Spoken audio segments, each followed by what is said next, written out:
You've also been involved in forming a security framework for the ASEAN region.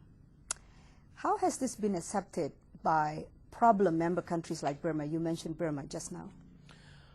The idea of transforming ASEAN into the ASEAN Security Community back in 2003 actually came about, as a direct response to all the questions being asked, by our partners outside, the regions, about where ASEAN, will be heading, for the next, 10 to 15 years. So I thought that, ASEAN should actually consolidate, its political and security cooperations. And with that context, because we already agreed on transforming ASEAN into the economic community, we need also, to transform it into a security community, because the economic cooperation cannot be sustained, unless we have also strong foundations for the political and security cooperations. So the idea of the regional community is basically the core of any regional community is basically, an open and democratic society where people from different, member countries share, similar values and also share similar norms. So in that context, we actually, especially Indonesia, believe that, the more we move toward, democracy and respect for human rights, the better, for the regions. And then, we can do a lot of things together. But unfortunately, these kind of ideas actually are not well accepted, especially by conservative members, of the ASEAN. So that's why, even in the ASEAN Charter, we did not actually succeed, in order to have, human rights mechanism. It only says that there shall be, the ASEAN Human Rights Body, but no mention about, the scope of authority, the functions, or whether the ASEAN citizen can, complain, to this body, if their rights are being violated and so on. So it's still, actually at the very bottom, of the efforts. But on the security issues where, non-traditional security issues are involved, I think almost all ASEAN countries actually agree that, they should now cooperate on these issues, So the principle of sovereignty is not so much, underway anymore, So countries basically realize that, their security is actually interrelated, and then they need to cooperate on that, like dealing with the piracy, dealing with terrorism, and also in addressing the transboundary pollutions, and so on. So on the security side, it's easier, to have cooperations. But on the foundation of the security, like respect for human rights, democratic norm, good governance, are still, very difficult.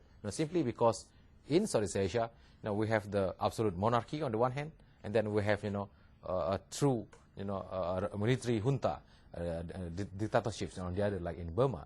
So how you reconcile this into, a regional community is really, a big challenge and also a big headache, for a country like Indonesia. But with, as you say, the ASEAN Charter not having, being unable to accommodate this, what can you do? How can it be done? Here, I beg to differ with our government, because, as the largest country in Southeast Asia, why should we, actually follow whatever, countries like Laos or Burma, set, as the parameters for regional cooperations. We also need to actually, take a lead, in order to push, for more meaningful cooperation and more meaningful, initiative, in ASEAN. If other countries disagree with us, so be it. So we don't have to worry about, being different, from the rest of ASEAN, because the principle of the ASEAN so far, basically they will follow the countries that set the lowest, limit. What's it called? The least common denominator, So that means, the tyranny, of the conservative, So because when we try to, bring an agenda to the ASEAN, then everybody say, look, you are biggest country, but please don't impose it. But why should we, actually let ourselves to be imposed upon by, other countries who are actually more conservative? Indeed. Let's talk about your membership in Muhammadiyah, the second largest Islamic organization in Indonesia. You are a prominent member of the organization. You are in the Central Executive Board. Some people worry that Islam in Indonesia is becoming more conservative. What do you say? I don't see it's conservative in the sense that, you know, it's become, say, more Islamist, you know, if you know, for the lack of other, you know, terms. What we are seeing actually in Indonesia now is actually the increase of what I call personal piety. You know, that's, I think, you know, common, you know, in many society, you know, especially when people have to deal with the challenges of the modernity. Then, you know, you need, you know, some kind of spiritual guidance. So that's why, you know, now in Indonesia we see a lot of, you know, actually more women actually, you know, wearing the headscarf, you know, and so on. And then more and more people actually go to the mosque, you know, every Friday, you know, and so on.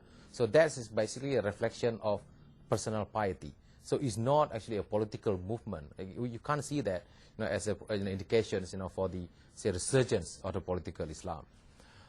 This misperception about the resurgence of the political Islam in Indonesia, I think, is also helped by the fact that, you know, since Reformasi in 1998, then, you know, we also see a lot of noise is made by some groups that demands that Indonesia to be changed into the Islamic State, and also, you know, by the accidents of terrorist attacks, you know, which actually, you know, misuse and abuse, you know, Islam in their, you know, activities.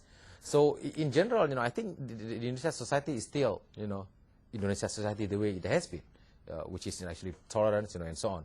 The problem, in my view, is really, number one, law enforcement. Number two, actually, the classic problem of silent majority, you know, and then, you know, the conservatives, you know, the radicals actually make a lot of noise, and then, you know, that's actually, you know, perfectly legitimate in any democracy. But of course, when they actually threaten or even use violence, then where the state, you know, should come in. That's, you know, not happening, you know, in many cases, like the attacks on the Ahmadiyya, you know, for example. You know, the state just, you know, does not take any actions, even though, you know, in the criminal code it's very easy. You know, if you carry, you know, weapons, you know, a knife in public, you know, you should go to jail. You know, that's as simple as that.